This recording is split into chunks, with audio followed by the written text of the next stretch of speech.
Cool.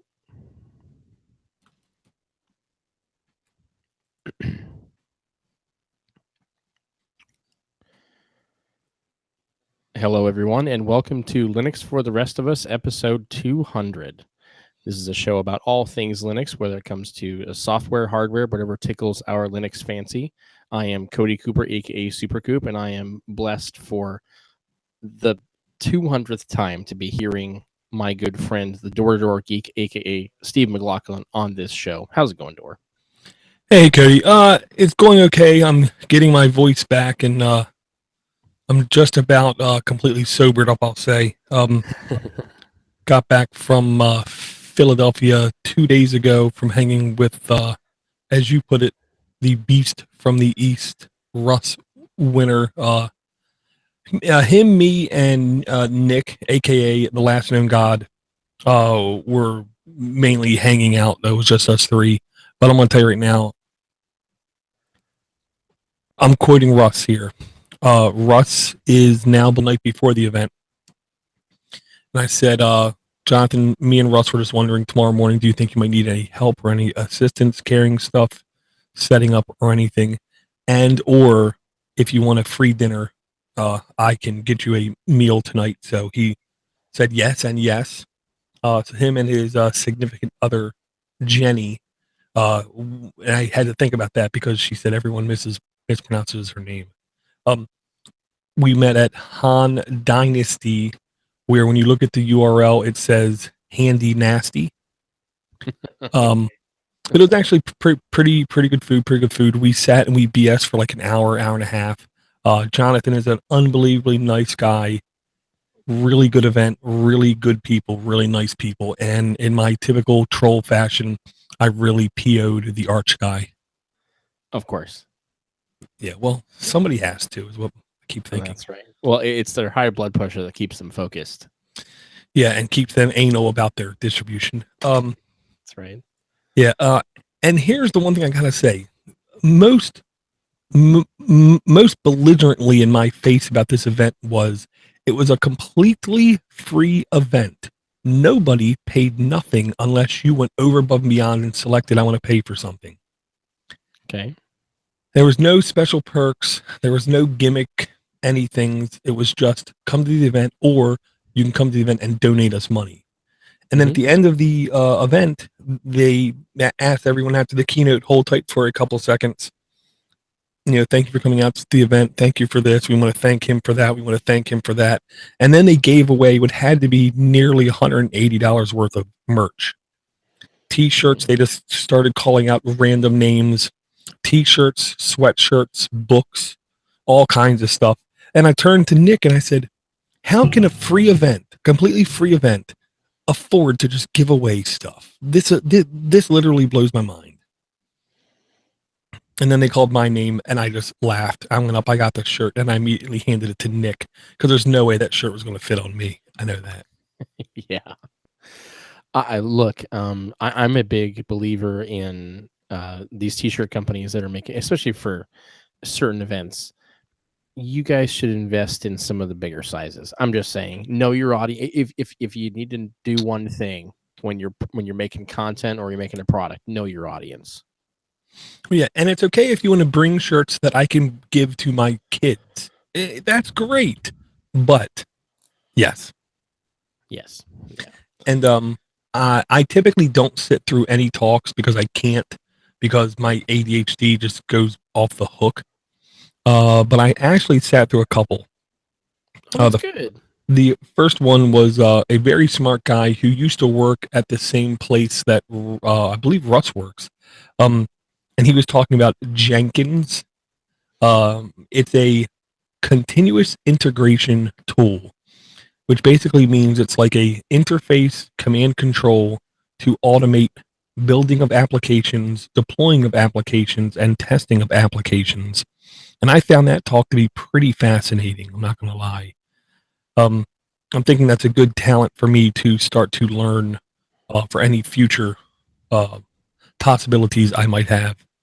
And the other thing that really caught my eye was this was among the finest keynotes I think I ever listened, because primarily because the person giving the keynote was not pompous, was not arrogant, was not cocky, did not feel like I'm talking to lesser people. She was a local Philadelphia woman, Elizabeth, who owns the domain princessleia.com.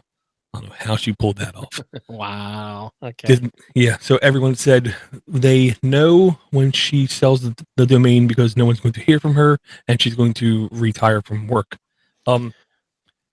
She gave a talk about community development and open source, and she used to work for Ubuntu, and now she works for OpenStack. And I can tell anybody who's at all interested in anything regarding organizations, teams, communities. I'm going to try to actually get her to record what her talk was and publish it because I thought it was that damn good. Great. I mean, Mad Dog's keynotes are fantastic because they're Mad Dog, but she was among the best I ever heard. Just period. That's fantastic. Yeah. Yeah. And you're like this, Cody.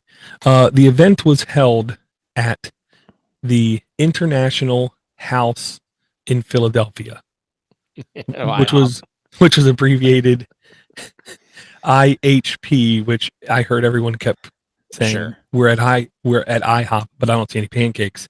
Right. But it was a almost miraculous building we were in because I didn't really grasp it until I was there for a couple hours. Okay. At the hotel, right outside our door was Drexel University, which is a prestigious school. Penn University, which is a pretty high up school, and at least one or two other schools literally right there. And the place that we had the event at, the first two levels were big open areas, and I mean big open areas, very spacious, no thin hallways anywhere to speak of. And then the top 15 levels were basically dorms for students from out of the country. So it was a building built with the intent to bring in the smartest kids from around the world to come to school in this mecca of universities where you don't need a car. You could walk to nearly anything because everything was that close. And unlike Baltimore, it wasn't filthy dirty. So I was very impressed at the event. Jonathan said he liked it a lot. He's going to try to do it again next year. And Russ Winter begged and pleaded and then insisted and then demanded that I do everything in my power to get as many people out to FalseCon next year. I am going to put in for a talk next year just because, or put in to have a table, one or the other. I don't know yet, but I do feel like I got to do something to help that conference get a little bit better and not just go there. Oh, that's great. About how many attendees in total throughout the weekend do you think? See, they had at least 5 rooms, I'm going to say, where there could have been talks. So I'm going to say probably more than 300 people and less than 600. Still, though, how many years has he been doing it? Honestly, I don't know the number of years, but I do know last year there was not as many people. This year was definitely more people. Growing. Good. Oh yeah. Good. Well, and I gotta tell you guys, Door, it stays in contact with me. I mean, we pretty much talk every day, but he was really telling me, insisting, you need to come next year. And Russ basically mandated that I have to go next year as well. He sent me a separate message outside of our normal Voxer chat that you didn't hear, Door, and it was just a plea and a case for why I need to make it next year. So I'm going to try my darndest, and it's at a perfect time of year if it's anywhere within this 6-week window, because my vacation can definitely fall within this time period. So definitely doable. Right. And I'll say, here's one thing that you would find beneficial about the area. And I did too. And Russ did too. And Nick did too. You walk into any place basically and ask for a soda and it was like $3.50. You go into some place and ask for a Yingling lager, which is a local quote unquote brewery, but basically all over the eastern seaboard, and it was $3. Oh wow! So If you were slightly bit selective about where you ate, you could eat very affordably and you could enjoy your evening very affordably as well. And because school technically didn't start yet, all the bars were like, I don't want to say quiet. There was maybe 10 people in a bar that could easily fit 200. So it was nice and easy to talk and chat while we were there. Oh, that sounds cool. Yeah. Well, yeah, I look forward to it. Do you know, I don't think you've mentioned this already, but do you know if and when they're planning on loading any of their recorded media onto their website or release it to the world? Nothing was being recorded. That's one of the things I want to talk to Jonathan about. I'm going to say this in the public sector, so I don't have a choice but to follow through with it. I'm going to look at either becoming a sponsor of the event or a sponsor for recordings, kind of thing. Because there was more than a couple talks that I think needed to be heard at other places. They were that good. Hmm. So I'm going to try to help him get that done. And one of the talks, if you can believe it, was on COBOL. Oh, wow. Okay. And that guy was really smart. I will say that was another guy who was just really smart. Obviously, he's been in the business for a couple years, like maybe 20 or 30, and really knew his stuff. Wow. Well, that sounds really neat, man. Yeah. And is it just foscon.org for the URL? No, unfortunately, it's falsecon.us. Oh, okay. Well, yeah, go check it out. Foscon.us. See if the schedule from this year tickled your fancy. See anything on there that you may have liked to have seen, and then use that as a gauge to maybe put a little tab in your calendar heading into next year if they're going to host it, which it sounds like if they're growing year to year, they should be. We'll definitely keep you posted and let you know what we hear heading in closer to it in case any of you folks are in that area. Then you might be able to pop in as well. Yeah, and if there ever was a time to communicate with other people and try to get a single hotel room for a group, this is the event. I believe my entire price of my hotel room for 2 days with parking for 2 days was over $600. Yeah. Well, no matter the cost, if you're going to split it up with people, then that's definitely Y- much better option. Yep. All right. Well, I'm glad that you had fun, and I look forward to hearing some more about other adventures there, and I really look forward to hearing about it next year. Yeah, definitely good stuff. Looking forward to it again. I will say in early October, we're going to Ohio Linux Fest. Please let me know if you're going to be there. We can schedule to have a good time. Maybe a little drinks, maybe a little talking, and have a little bit of fun. And then February, I am looking to go to NerdCon, I believe it's called, in Cambridge, Massachusetts. Massachusetts. Yeah. What was it? Oh, geez, Nerdfighteria. Yeah, Nerdfighteria is like the mentality behind the event. It's the war call of the people. The event, I believe, is just NerdCon. Can't remember, but yeah, we're going to be there late February. I believe February 26th, 27th, and I virtually have Eric Ardini talked into also going out to that event. Oh, wow. Okay, that sounds good. Yeah, always can use a bit of the manager. As Yeah, a matter of fact, I'm looking at the special name tag he made for me when we went to Linux Fest Northwest this year. So I have that posted on my desk now. Very cool. All right. Well, we got a bunch of backed up links. Let's just go ahead and dive right in. This first one, let's see here. Federal source code policy. yeah. This is the kind of thing that I pay a lot of attention to. If people don't know by now, I'm a 20-year government employee, state government, not federal government. I've seen a lot of things. I've done a lot of things. I've been called a lot of things. I've been reprimanded for a lot of things. Um, and I've literally blood, sweat, and tears for progress's sake to try to make everything in the organization as good as it could possibly be and make the taxpayers' tax dollars stretch as far as possible. Everyone I speak to who knows me, who has worked there or not, and knows what I do, um, um, almost beg me and cry at me that I need to leave because I can get paid easy twice the money. I want to not make life decisions solely based on money, so I'm still a government employee. Um, and this is the kind of announcement that really, really, really gives me hope for sanity and progress in the future.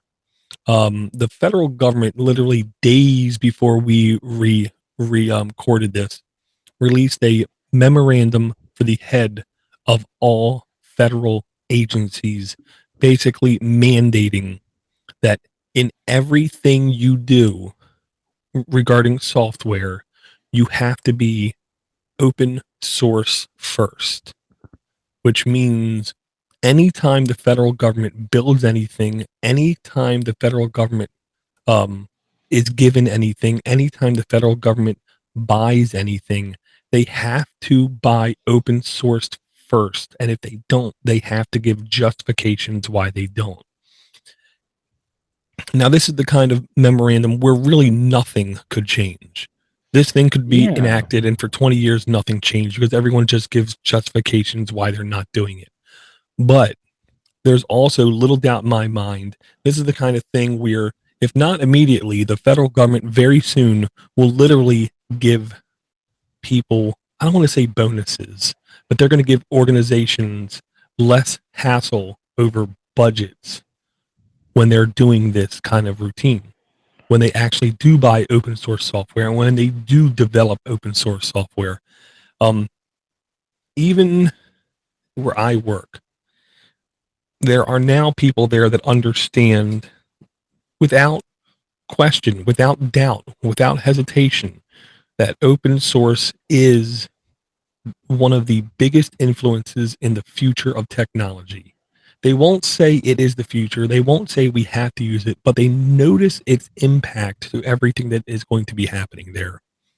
And if you can take a small team of, let's say, 50 people and actually churn out the work of 300 people, because you can ask the community members questions, you can borrow code from other projects, thus speeding up developments and speeding up a good code development in such a quicker fashion. How can you not choose that as an option? Now, the question is there going to be those kind of environments set up for them to do that? Because government is going to require a certain amount of trust for them to use certain tech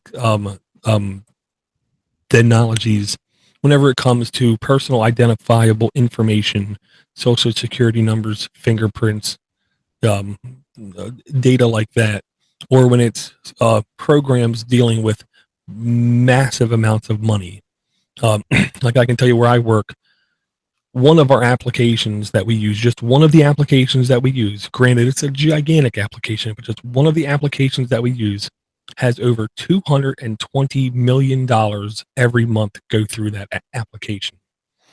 Yeah, I doubt it. So they need to make sure that application is doing everything it's supposed to be doing.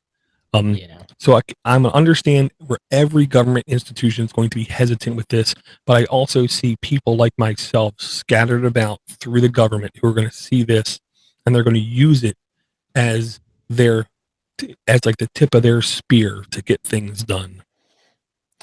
Yeah, I just wonder. I mean, I don't. I mean, I guess I have to look on the brighter side and say that this is a step in the right direction. It sounds like there's going to be some incentives on their part in order to not only use this type of software, but also release the code back. And I would imagine that through, I guess, repeated audited compliance, that they might see less oversight initially, and then therefore be able to contribute code back, which is going to make us all better. Right. Yeah. Here's a good example of how they're not literally shoving it down everyone's throats, but they're saying this policy also establishes a pilot program that requires agencies when commissioning new custom software to release at least 20% of their new custom development code as open source for 3 years. Uh-huh. To me, this is like the foot in the doorway kind of thing. I only see this growing, but I also agree it's probably going to take 4, 6, 8 years for this to really become a standard operating procedure. I'll say. Yeah, yeah. And when see, my initial thought, even just reading this earlier today a little bit, and then now, my initial thought, well, was I'm reading this. It's not where we want to be. But like I said, it's progress. We have to take it as it comes, especially when it comes to legitimizing the platform and just the contribution of code. I mean, when you're talking about government organizations, that's going to lend some legitimacy to the process as well for those other organizations that might be hesitant to do so or unaware of the benefits. So this is blazing a trail in a bunch of different directions. So I say good on them.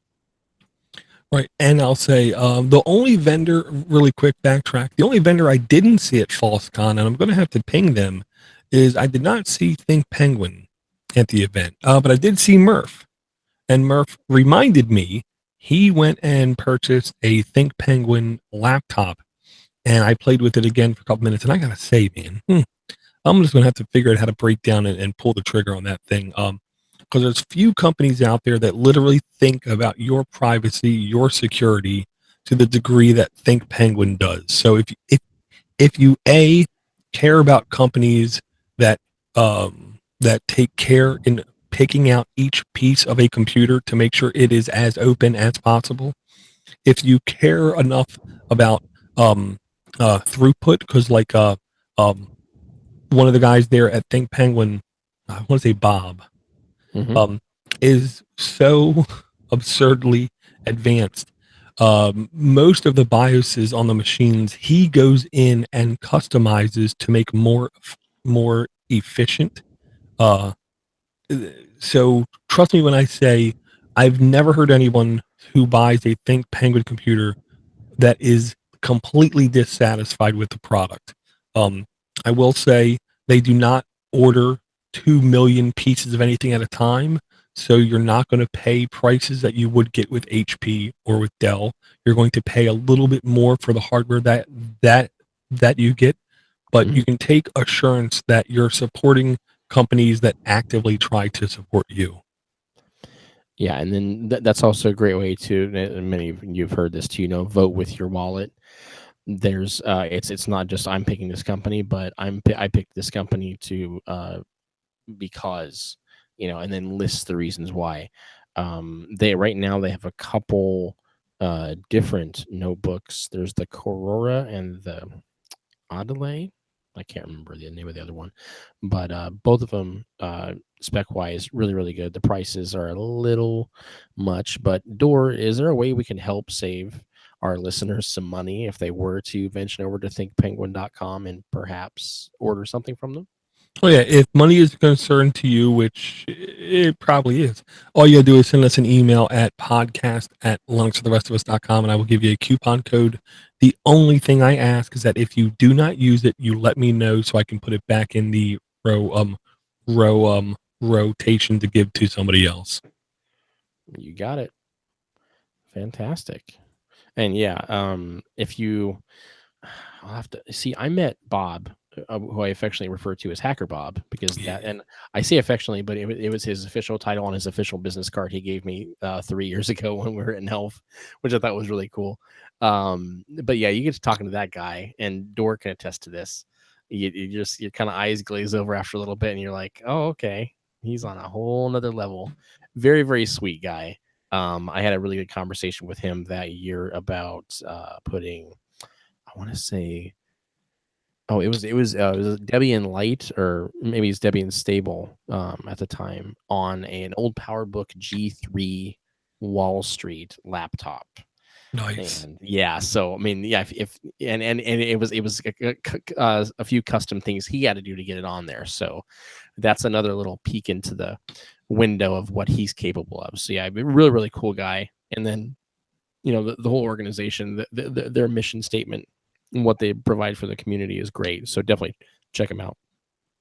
Very cool, very cool. And also forgot to mention, I keep forgetting apparently this episode. NerdCon Cambridge, late February. Jonathan Nadeau, aka Admiral Jonathan T. Nadeau, will be in the event. So if you at all like to have a good time and like to have good conversations that can be deep or comical, he's the guy you want to be around. I gotta say that. Oh, so that is official then. Oh, I'm making him come. Yeah, he doesn't have a choice. Well, I have another announcement as far as someone who else is going to be there. Oh, wait a minute. Okay. Are you buckled in? I'm buckled as I'm going to get. Okay. It's going to be Cody Cooper, aka the Super Coop. I'm definitely going to be there as well. Good times, good times. Oh man. Yeah, well, it's been far too long since I've been in that part of the country. In fact, well, we'll do some shout outs because this is I mean, to Door, honestly, it's another episode, but it's special for me. So I have some shout outs to some listeners later. One of which I just thought of because I was talking about the East Coast. But yeah, Jonathan, fantastic company, and that event we're going to is going to be worthwhile in itself. But much like we've said before, when you go to these events, it's really about the community interaction of the people that you surround yourself with that really make it worthwhile. So yeah, with Door and with Jonathan, I don't know how much I'm bringing to it. That's not for me to say, but it'll definitely be worth it. Your attendance if you can make it out there as well. And we'll give some more details on those dates heading into the end of the year. Right, and I might be beating you to the punch, but I'm going to say it, Cody. Oh, here we go. Spaceman Pete. That's right. That's exactly what I was thinking of. Yeah. Earth to Spaceman Pete. Spaceman. Yeah. No. Spaceman Pete. If you can hear me, Berkowitz, yes. Peter Berkowitz, nod your head yes. Oh, good. Okay. Okay, good. Spaceman Pete, right. I insist you have to make it out there. I will buy you nearly anything that it takes to show up. He was one of the very cool guys I was super happy to meet. And Pete, if you show up, I'll let you buy me any amount of beer you want, as long as it's at least some. Yeah. Or even a sour beer. You know what? No, you can keep your sour beer. I go for wits, and stuff I can't see through. Stouts and porters. That's right. Yeah. But no, I thought of Pete the other day because I just came back from vacation. I was shredding a bunch of old paperwork. I'm not a hoarder. I just have stuff I need to get to, right? Well, I have a lot less stuff I need to get to, but I was shredding a bunch of documents and I came across this fantastic Christmas card, and I still have it here. I didn't shred it, Pete, don't worry, but I'll have to post it on Google Plus. But it was Murray Christmas. Have a very Murray Christmas. It was a Bill Murray Christmas card that he sent to you and myself, and I think some other people on the network. But I honestly think I forgot to contact him about it. So if I did, Spaceman, I apologize, but just know that it was fantastic when I received it, and I found it after misplacing the card, and it brought another smile to my face. So thank you very much. Right, and Spaceman Pete, if you don't listen to this, don't tell us you didn't listen to this. Got it. Okay, cool. I'm very structurally sound in my manhood, and I will say this: when you said East Coast folks, all I pictured in my head was Spaceman Pete smiling, and it literally just made me giddy happy. Because I remember seeing him having a good time and just smiling, and I felt unbelievably good when he did that, and he did that a lot. He did. It's well, you know, when you guys meet us in person, it's quite the ordeal, and you will have more happiness in your life. I'm just kidding. But no. Well, I did. I know that. Well, I know, but yes, yeah, definitely. Okay. We have to go on now. Hey, what I want to talk about now, Cody, I want to jump a line to 59. Okay. And only because I go through waves of legal morality is what I'm going to use. Where I'm okay with stuff and then I'm not okay with stuff and then I'm back and forth, back and forth. Um, I don't like the lockdown that comes with a lot of media, is what I'm going to say. And I cannot remember where this got pinged to me. I honestly think it was in the Mattermost server now that I stop and say that. This is called TV Overlord, Mm-hmm. and it is at tvoverlord.com. Unbelievably complete looking command line tool to manage and download TV shows. I was really From kind of newsgroups or BitTorrent. right. Yeah, I was pleasantly shocked at how smooth this was and how intuitive it was. Because typically, when you hear command line, you expect at least a little bit of what am I supposed to do now? What am I supposed to do now? Oh, it's a CL tool. Wow. Yeah, because a lot of this stuff, I mean, not to say that I've partaken, but I've totally partaken. I don't really anymore, and I'll get to that in a moment. But yeah, let's see. I was really into it about 10 years ago when I bought this house. I was on a Mac then, boo. But yeah, all sorts of good GUI. I mean, not only BitTorrent clients, but I don't remember what I was using for newsgroups at the time, but yeah, making it really easy. But you're saying that this is a command line tool and it's well laid out. Well, and it makes sense, the interface and what you click next kind of thing. I will say, in a very polite fashion, it does warn you if you're not using a VPN. Because realistically, you want to have like free internet access or um, the one that Steve Gibson, Pro XPN, or something like that. Um, so you're pulling these files from an outside the US IP address and then with an encrypted tunnel back into the United States, or else agencies will know what you're doing and mass media companies will know what you're doing, and you will get letters to your door calling you every name in the book kind of thing. So I encourage you to use one of the VPNs out there. And to be honest, this is the perfect example of you get what you pay for. If you do not pay for a VPN service, I don't know how you can really be sure about its authenticity and its security. With stuff like not free internet access, private internet access, or ProXPN, there's some level of assurance with those products. So I definitely encourage you to use something like that. And this makes it fairly easy to basically go through, subscribe basically to shows, and go down and just pull them at will. It also has scheduling services and basically like preview guides where you can see shows and you can see when they're going to get released even. All on the command line. This really is even though it's a command line tool, it's a very mature tool and really easy to use. See, I'm glad the stuff is out there for people who need it, because let's face it, uh, there are shows that are popular in other countries that we're not going to get for a long time, or it's not going to go outside of its native land for a while. So for that reason, is one of the few that I still condone the use of torrents.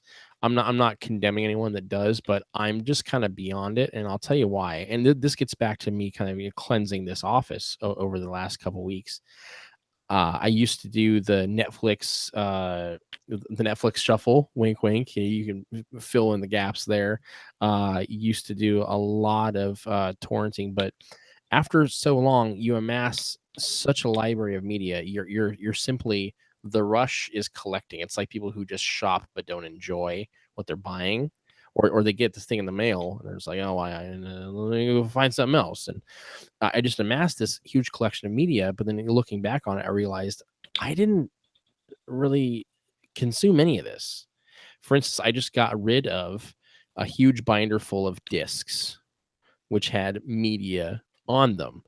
And I realized that these hundreds of discs, I had, I don't even have them backed up digitally. It was just, I have no need for them anymore based on free services that are out there or paid services that I use now.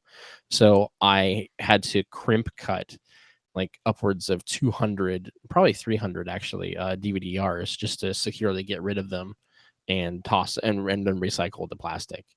But depending on what kind of content you're going for, and you mentioned this too, is that it is getting easier. The content providers are understanding that yes, you're creating a product, therefore there's a market for your product. Quit putting up barriers for us as consumers to consume your product. Create more individual avenues that are going to suit a variety of your customers in order to have us actually, pay help us make it easy to pay for what we want, which is usually what you guys are making. For instance, Mr. Robot, I buy all of my episodes through Google Play. I get on my HD. It's $3 an episode. If I bought the season ahead of time, I think it's like $25. That's probably my number one and number two show right now. But I don't have cable. I haven't had cable for 6 or 7 years now. So I don't have a monthly charge from my local cable provider aside from just my internet bill. And I think of the money that I was saving, but also the time that I'm saving by not having to catch up on my DVR, by not having to look at that hard drive full of stuff I just downloaded last month or last year or 5 or 10 years ago.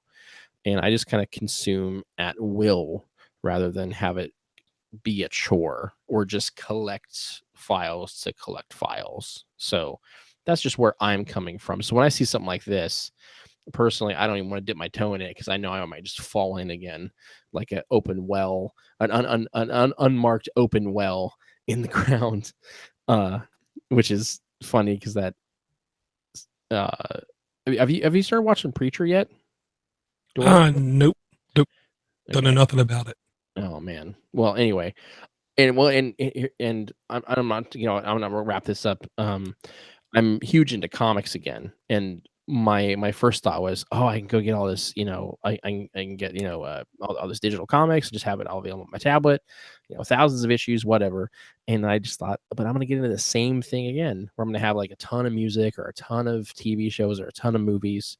I'd rather just buy the stuff I know that I want, get it at the best price possible, and just consume it one at a time. So that's where I'm at. And I think, for those of you who are listening, if you're younger, middle-aged, a little older, that might just come with maturity, it might come with different personalities. I don't know, but that's where I'm at with this. So I'm glad that I'm glad to see that this tool is command line based. And I do commit to you that I will check it out just to see its layout and effectiveness. Yeah. Now, I do think when companies make things convenient and it costs just a couple bucks, do it. Convenience is a beautiful thing. And to be honest, when you do it in a convenient fashion that is legal, like Google Play, then you can watch it nearly anywhere without thinking about it. There is certain content out there that manufacturers seem to enjoy to make difficult to download or difficult to watch online or through IPTV, or they make it literally impossible to. That's when these kind of tools can come into place. And here's one of the things I like about it, Cody. By default, everything in it is semi-automatic, which means you're never going to look at your hard drive and say, oh my Lord, I only have 15 megs left in free space. What happened? Oh, it downloaded all these episodes and I didn't watch it. Semi-automatic means to me, which I like about it, is I know tonight I'm going to have some free time. So when I get home from work, I can set and say, go download. And then when I go to watch tonight, everything's already ready to go downloaded. But I don't open it up one night and have gigs and gigs and gigs of stuff that I have to watch and then pick and choose what I'm going to watch first. Yeah, that was more of a like the classic like cable box DVR mentality where you're just it's a chore. You're like, oh, I'm 7 episodes behind on these 5 shows. guess I might as well chip away at it. Or you just hit the nuke button, you clear everything, and then what have you really done for the past few weeks? Right. Yeah, but yeah, I'm more so glad that first of all, like I said, command line tool, very cool, but more so that it's there for those content creators that are still for some reason not giving us the ability. I can't remember what it was. I'm talking too much long about, but I recently, I'll try to remember exactly what it was because I can't remember, and I'll talk about it next episode. Okay. I want to now go back down a line, Cody. It's a link on omgubuntu.co.uk, which is the URL that just rolls off your tongue. Of course. And the title is called "Every Simple Note App is Now Open Source." Okay. The first thing I want to mention about this one is if you scroll down just a shade in this article, it says among them is the official Simple Note app for Linux and Windows 10, which was released earlier this year and is built using React and Electron. Okay, I just listened to a episode. I want to say it's called The Changelog, where they were speaking with one of the developers behind Electron.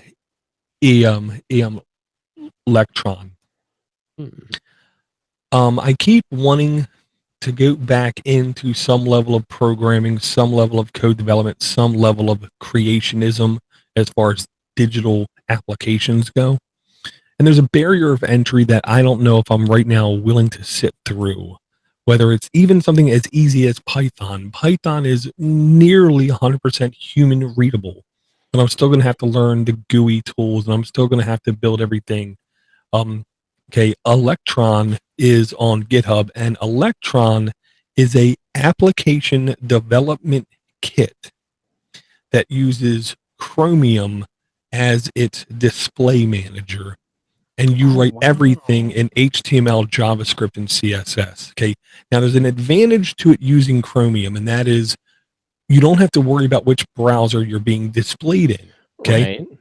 Right. Chromium and Chrome is one of the more advanced HTML5 interfaces, which gives you a lot more dynamic capabilities. What I'm going to use, and you can use the data store in Chromium to do a lot of processing.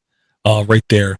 But you can use Electron to make desktop applications accessing desktop resources, but using the code base of HTML, JavaScript, and CSS.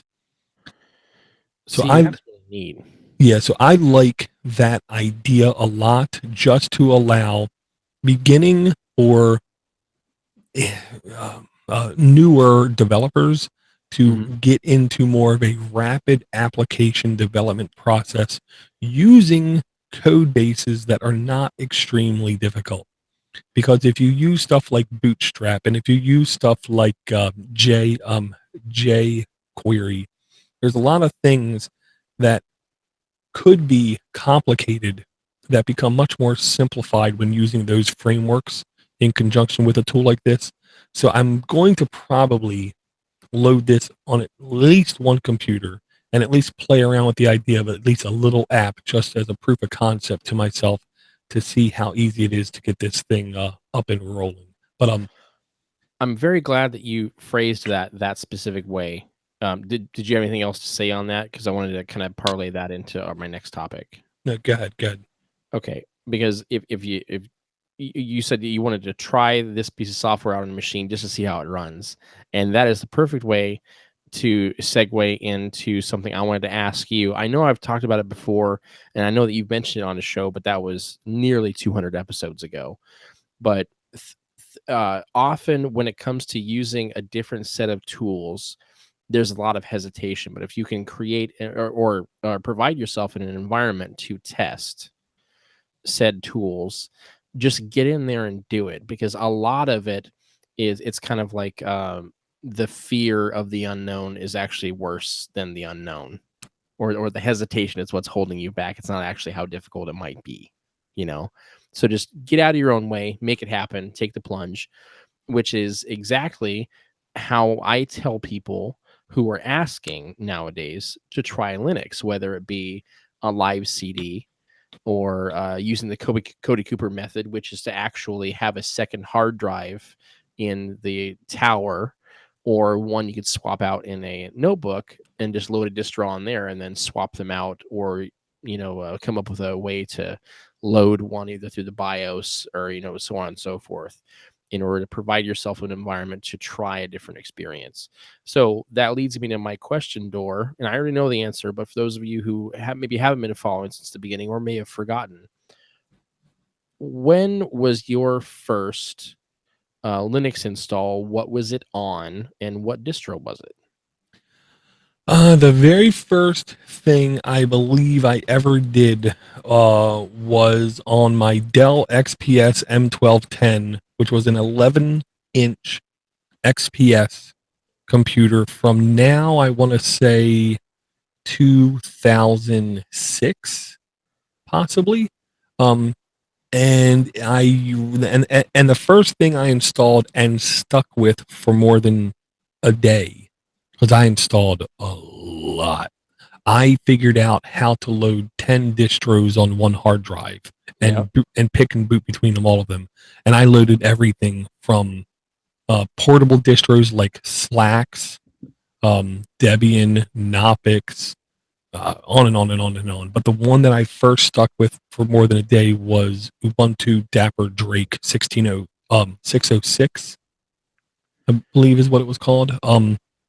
It's only because that was the one that I figured out after installing, physically connect to the network, apt-get update, apt-get upgrade, and then my wireless started working.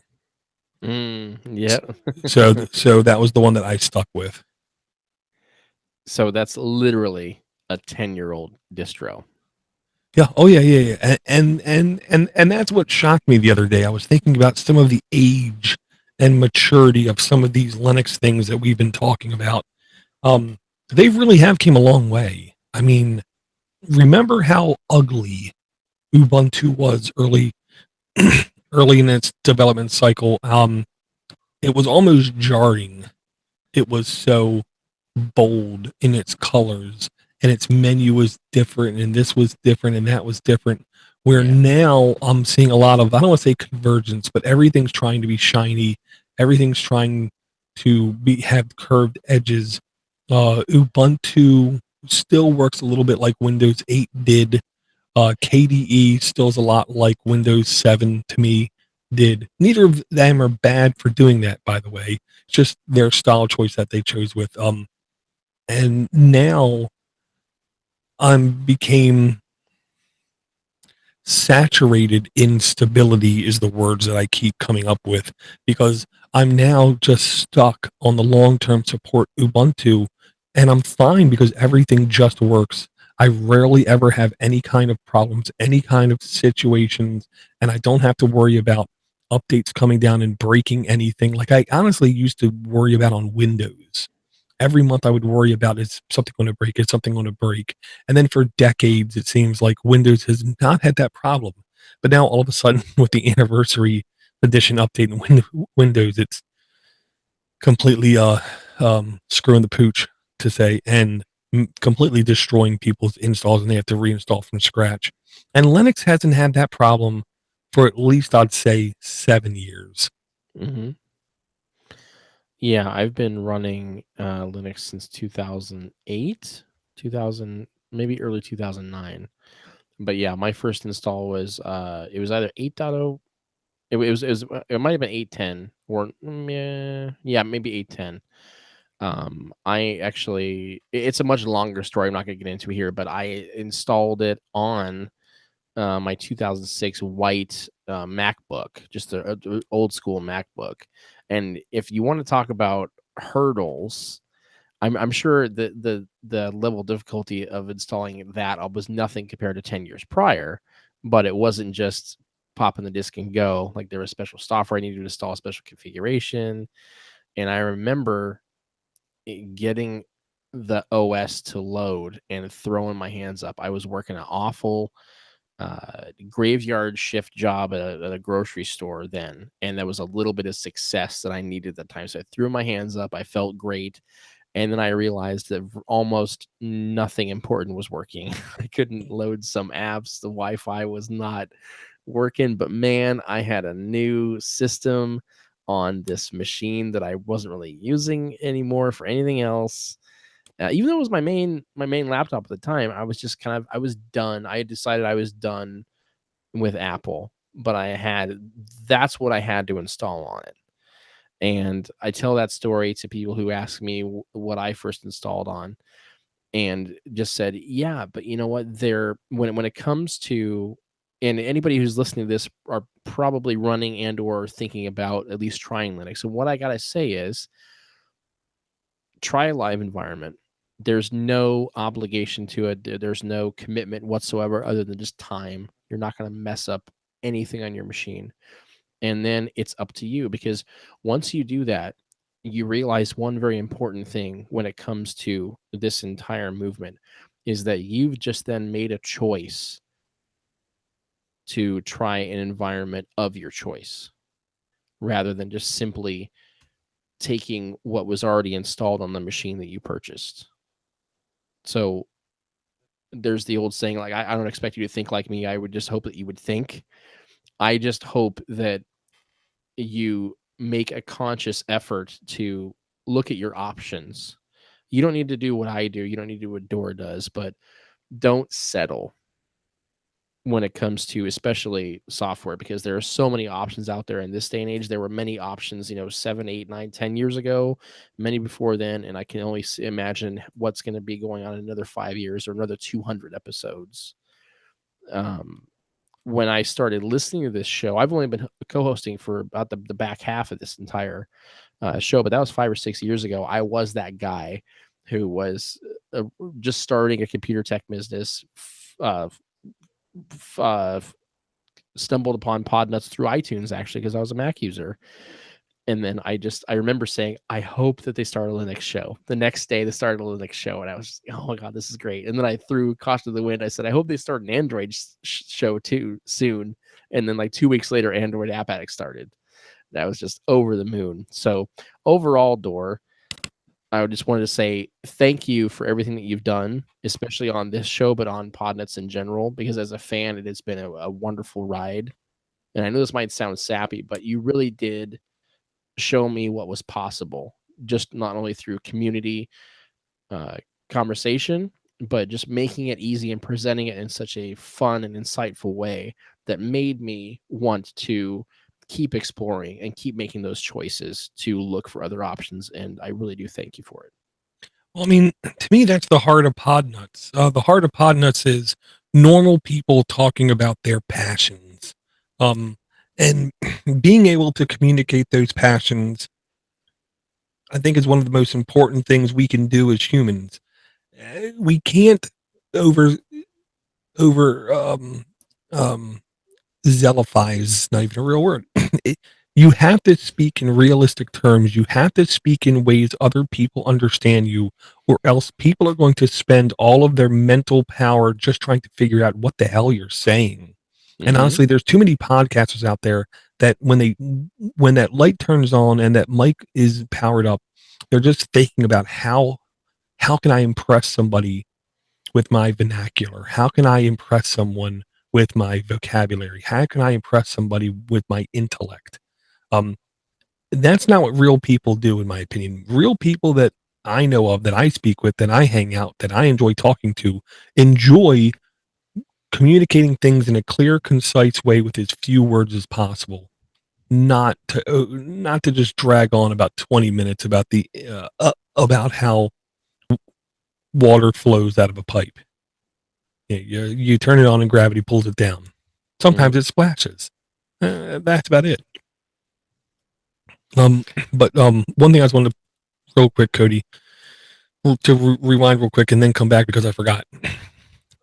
Simple Note, the app we were talking about, made with Electron and React, is a application by the company Automatic, aka WordPress. Okay, this is going to be one of those companies that I just keep thinking is getting bigger and bigger and bigger and bigger. And to be honest, I'm okay with it because WordPress itself is completely open source. I'm sure there might be something on their back end engine of their hosting thing that they don't release. I don't need it. I don't want it. Mine works just fine. And they are the makers of this Simple Note app. And it basically is like a standalone Evernote, not Evernote, note keeping application for your desktop computer. So, if you like WordPress and the style of WordPress and where WordPress is going, I highly encourage you to check out Simple Note. I will have to check it out. I remember reading about it a while ago, but I never really looked into it. I'm looking at changing the way I do things digitally, and one of them has to be note taking. So if you're endorsing, I will definitely give it a look. Very cool. Very cool. All right. So yeah, episode 200. I mean, when we look back, I mean, what are some of the moments that sort of stand out for you? To be honest, hanging and chatting with you, hanging and chatting with Steve C are two of the best things I think I've done to have fun and create content. There was a lot of learning in podcasting in general. The one thing I honestly remember is constantly, at least 3 times, having RPM distributions live on air blow up in my face. Yeah. And that is no BS. 3 times trying to do shows from an RPM based distro, having the load go through the roof or having it just completely die on me. Meeting guys like John Newstetter in the podcasting realm, meeting guys like Knucklehead Tech, meeting guys like Reg X, meeting guys like Chatter, meeting guys like Bruce, meeting guys like Jonathan Adu, meeting guys like you, meeting guys like Steve D'Amico, meeting guys like Liam Tidwell. Okay. To be very honest, before I podcasted, I was mostly alone in everything I did.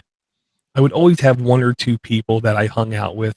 It was almost, they haven't pissed me off and I haven't pissed them off, so I can hang out with them kind of thing.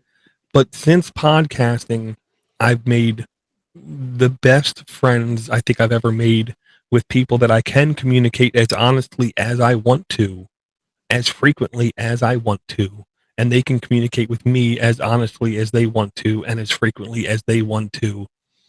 And none of us are smothering each other.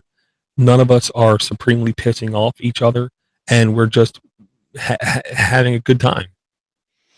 Yeah. The one thing I really cherish about not only my interactions with the listeners, the other hosts and co-hosts, everybody that's been involved with it, but especially with you, is that we do have some gaps in communication here and there, but you can ping me, I can ping you, and we're right back where we left off, just like great friends. And I can say that the one thing I always used to say about best friends was that you have a really good friend if you didn't know them but you met them today, you wouldn't want anything to do with them. But it's simply the fact that you've invested so much time in your relationship that you figure you might as well stick around. But that is not the case with you and with several of the people I've met through this network, and you just named most of them. I mean, I also think of I know, but it never stops. That's the problem. No, it doesn't. Then you have guys like Martin Obandu, Right. Mitch Heyman, Tim Sturr. I mean, all those people, I would never trade anything for the interactions I had with any of them. Doc Brown, Caleb Fultz. Yep. I mean, and then we got the listeners. There's Rich Crouch. We already mentioned Spaceman Pete. Oh man, I'm Tom Balaz. Yep. Juror number 9. Right. Ray. Spaceman Pete. And honestly, the other podcast host I've been able to chat with, Larry Bushy from Going Linux. And if you don't know Going Linux, I'm sorry. Bill from Going Linux, or Bill, I didn't know this. Me and Bill actually had a connection. for the first 30 years of my life, I'll just say I let fear and my speech impediment rule every bit of my social behavior. Bill also has a speech impediment, and it was a lot worse. I'll say that. And I had no idea. I told him, he said, in so many words, I helped him get the confidence to be on a podcast and talk. And I'm like, what the hell are you talking about? And he said, well, I have a speech impediment. Excuse me? Because I hear mine and I hear other people's quite frequently, and I don't hear his whatsoever. And I said, well, I can tell you this right now, Bill, whatever the hell you're doing it right, because I don't notice any speech impediment, and I'm the guy who's going to notice it. And he just has fun on the show and talks. Guru from Android Buffet, another guy, had the pleasure to hang with and chat. Just really nice guy. Nightwise, if I ever get across the sea, I have to sit with him and have a meal. Well, let's face it, he just needs to come to the best country on earth first. You know. What about Ike Doherty? Oh, you haven't met Ike yet. Martin and I have had the pleasure of meeting Ike. Ike's fantastic. And you can't forget Joe and Linda Hecht either. Oh, yeah. Just great people. Yeah, there is literally too many. And no matter how many I say, I always remember more than I forgot.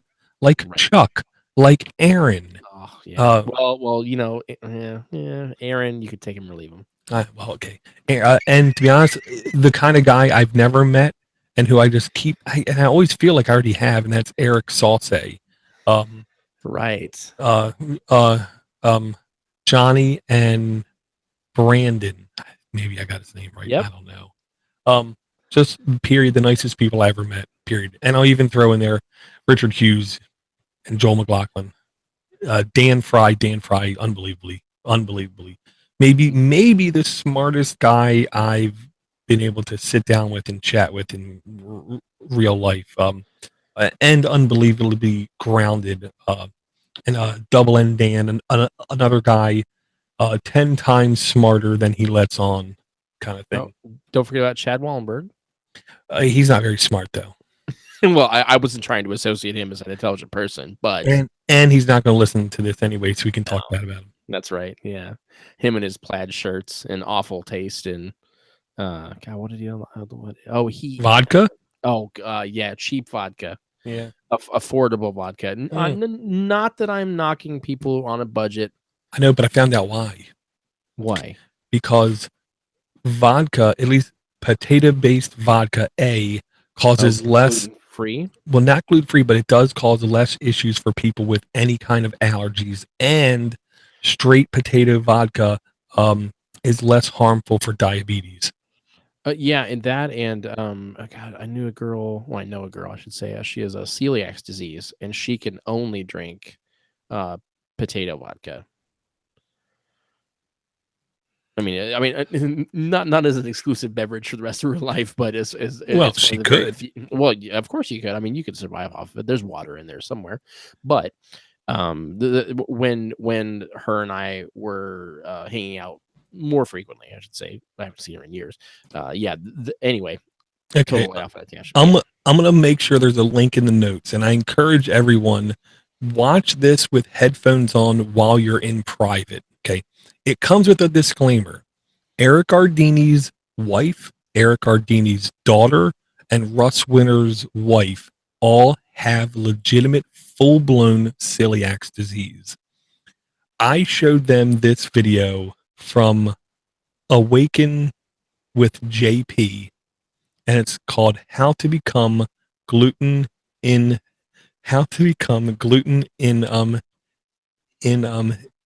Tolerant, Funny, Ultra Spiritual Life, episode number 12 with JP Sears. And I encourage you, Cody, to watch this as well. I'm going to make sure it's in the notes. Even people with celiac disease found this to be unbelievably funny. And every time I think now gluten-free, I just can't stop chuckling inside. Huh. Yeah, I will check that out. That sounds fun. All right, cool. Well, yeah, Dor, I mean, I guess in closing, just thank you for all the guidance, all the patience, and all the great content over the years. It's meant a lot to me. I know it's meant a lot to our listeners, and I know that it's going to help to educate and influence many more people in the future. So thank you for all the work that you do. No problem, man. It's about having fun, and if anybody out there is thinking about doing a podcast, when I mention this to anybody who's been doing podcasts for any length of time, they all tell me, yes, exactly, yes, that's it. Don't do a podcast of any time. Don't do any kind of creative content generation unless it's something you find yourself already doing all of the pre-work for. And what I mean by that is all the Linux stories that we bring to this show. If this show never existed, I would still click the link and I would still look at it and I would still install it on my computer. Mm-hmm. So none of the quote unquote work for this show is work. It is fun, it is enjoyment, and it just so happens we do a show about it. Don't do creative stuff that requires endless work to get done. Basically, if your passions and endeavors are already bringing to the table a lot of stuff to talk about, then you're well on your way. Yeah. Well, fantastic. Well, I couldn't think of a better way to wrap up our 200th episode. Is there anything else you wanted to mention before we go ahead and get out of here? I'll just say, call me now. Oh, wait. Miss Cleo just died. Oh, did she really? Yeah, like a couple weeks ago. You can't end our 200th episode on the death of Miss Cleo, dude. Okay, then. But okay, I got one better way to send us out here. Gene, if you're still listening, I meant every word of it. Oh my God. How about that? That is harsh, brother. That is old school beyond old school. Next week in the notes, I'll try to post a link to the episode I was just referencing. But man, that was at least, actually, you know what? That episode, I think it was near episode 50, and I don't even remember what the hell it was. To be honest with you, I just remember there was this guy Gene that was calling in, giving Steve C a hard time, and then Steve C mentioned it on the show, and then one of my first voicemails was basically defending you guys and telling Gene to back off, which you guys thought was hilarious. But I remember listening. Yeah. So that was over 5 years ago, because I was listening to that in my car the week that my son Quentin was born, which was over 5 years ago. I remember I went and I was getting a pizza for my wife because we were having the baby in Eugene, Oregon, which was my hometown where I grew up. And she was like, you got to get me a Tracktown pizza. I was like, okay, because it's this famous pizza place in town, local, great. I love it. And she was, she'd just given birth to my son. She's like, hey, go get me this meal that I want. I'm like, okay, sure. Whatever you want, honey. And I remember getting the pizza, sitting down in my car, that came on, and I just thought it was the coolest thing. And then I remember listening to that over and over again, driving back to the hospital, eating the pizza in the car, of course. But yeah, for that reason, Gene, I'm never going to forget you. You and I are linked in the cosmos somehow. But just know that I put you in your place with love and for the sake of comedy. How about that? I don't know how the boy goes to the bathroom with all that gold on. Oh, jeez. Oh, and really quick, Russ got almost mad at me because he remembered last year at FalseCon, we were getting ready to go to the conference, and he came out of the bathroom, and I said, Russ, what are you doing? I'm just getting ready, Dor. You can't wear that shirt. What do you mean? You can't wear the shirt of the event that you're going to. Don't be that guy, Russ. Don't be that guy. And he said to me right before we left, he said, Dor, don't worry, I'm not going to be that guy. I swear I'm not going to be that guy. And then I sent him the video clip from the movie PCU, and he didn't know the movie existed, and he didn't know that's where the line came from. And every time he saw somebody at FalseCon wearing a FalseCon shirt, I thought we were going to pee our pants. Oh man, we need to get that link in the notes too, because it's such a classic scene. Now that's a fantastic movie if you haven't seen it, but that scene in particular should be watched by anybody going and attending an event. Oh yeah, all you got to Period. do is just literally go into YouTube and it's like, don't be T, and that's it. Don't be that guy. Right. Comes up, and oh man, it ain't it. Don't be that guy. Just search for "Don't Be That Guy" in PCU. It's got to come up. I know, but I thought that's all I searched for last time was "Don't be that guy." Are you trying to tell me that the search results There it is. changed? No, that can never happen. Oops. Okay, I got the link and it'll be in the notes. All right, fantastic. Well, Door, thank you once again. Looking forward to doing many, many more shows with improved audio, as hopefully all of you have heard by now. So when you say improved audio, am I going to have to put like a echo effect on that or something? I would say yes, but I know that you're too lazy to do it. If he did do it, I'm going to buy him lunch at the best Scottish restaurant in town the next time I see him. Exactly. 706 Podnutz for voicemails, podcast at LinuxForTheRestOfUs for emails. Cody Cooper on Google Plus. Are you on Twitter? Yeah, just at Cody Cooper. At Cody Cooper. Mail at podnutz.com if you want to email the network. And I'm going to start, because of that keynote, doing surveys more often. Where there's going to be more free form surveys where I expect typed results for the whole network and stuff. So be prepared, people. If you like the network, provide feedback to it. We're only doing this for you guys, and the only way to make you guys more happy is by feedback. That's very true. What I would like, obviously send us some correspondence. Let us know what you like, or let us know what you think. But more importantly, if you send us another piece of feedback, I want to know what you, as a listener, some of the more impactful or just standout moments from our last 200 episodes.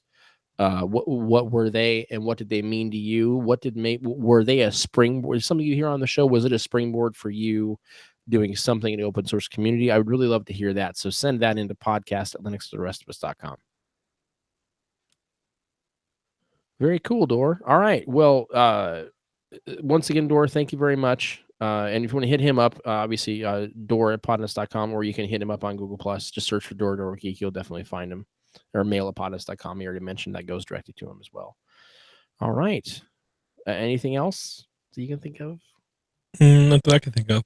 All right. Fantastic. Well, for about the 100th and maybe the 85th time or so, please don't forget that Linux is not just for the rest of us. It is for all of us. Good night.